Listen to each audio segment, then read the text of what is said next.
Hello everyone, welcome back to my channel Dashvi's kitchen. ఈరోజు మన ఛానల్లో ఈ సమ్మర్లో కూల్గా ఉండే ఫ్రూట్ కస్టర్డ్ని ఎలా తయారు చేసుకోవాలో చూపించబోతున్నాను. ఈ వీడియో స్టార్ట్ చేసే ముందు నా ఛానల్ని ఫస్ట్ టైం చూస్తున్నట్లయితే సబ్స్క్రైబ్ చేసుకొని మరిన్ని వీడియోస్ కోసం పక్కనే ఉన్న బెల్ బటన్ని యాక్టివేట్ చేసుకోండి.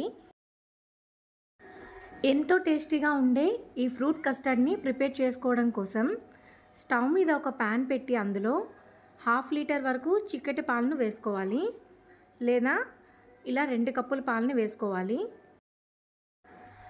పాలను లో టు మీడియం ఫ్లేమ్లో ఉంచి ఒక పొంగు వచ్చేంత వరకు మనం మరిగించుకోవాలి. ఈ పాలు మరుగుతున్నంతలో మనం కస్టర్డ్ని అయితే ప్రిపేర్ చేసుకుందాం. దీనికోసం నేను ఇక్కడ కస్టర్డ్ పౌడర్ని, వెనీలా ఫ్లేవర్ ఉన్న కస్టర్డ్ పౌడర్ని తీసుకున్నాను.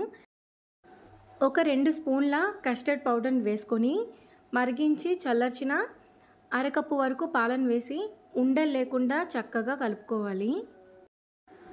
ఇలా కలుపుకునే దాన్ని తీసి పక్కన పెట్టుకోండి. ఇప్పుడు పాలు మరిగి ఒక పొంగు వచ్చిన తర్వాత మనం ముందుగా ప్రిపేర్ చేసి ఉంచుకున్న ఈ కస్టర్డ్ మిశ్రమాన్ని వేసుకొని మంటని లో ఫ్లేమ్లో ఉంచి చిక్కగా అయ్యేంత వరకు కలుపుతూ ఉండాలి.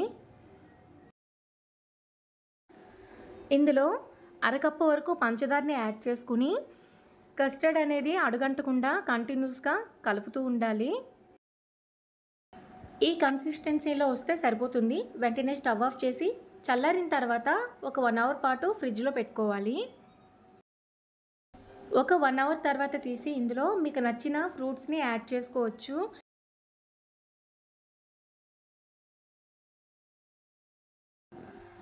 ఇందులో 1 కప్పు వరకు కట్ చేసుకున్న యాపిల్, బనానా ముక్కలు, దానిమ్మ గింజలు, కట్ చేసుకున్న 1/2 కప్ మ్యాంగో ముక్కలు, కొద్దిగా ద్రాక్ష పండు ముక్కలు, కొద్దిగా జీడిపప్పు, కట్ చేసిన బాదం పలుకులు కూడా వేసుకున్నాను. ఫ్రూట్స్ అన్నీ యాడ్ చేసిన తర్వాత ఒక 1 అవర్ లేదా 2 అవర్స్ పాటు మనం ఫ్రిడ్జ్లో పెట్టుకొని తింటే ఫ్రూట్ కస్టర్డ్ టేస్ట్ అనేది చాలా బాగుంటుంది. ఈ ఫ్రూట్ కస్టర్డ్ బాగా రావాలంటే సిట్రస్ ఫ్రూట్స్ని అవాయిడ్ చేస్తే బాగుంటుంది. అలానే మీకు నచ్చిన ఫ్రూట్స్ ఏవైనా సరే యాడ్ చేసుకోవచ్చు.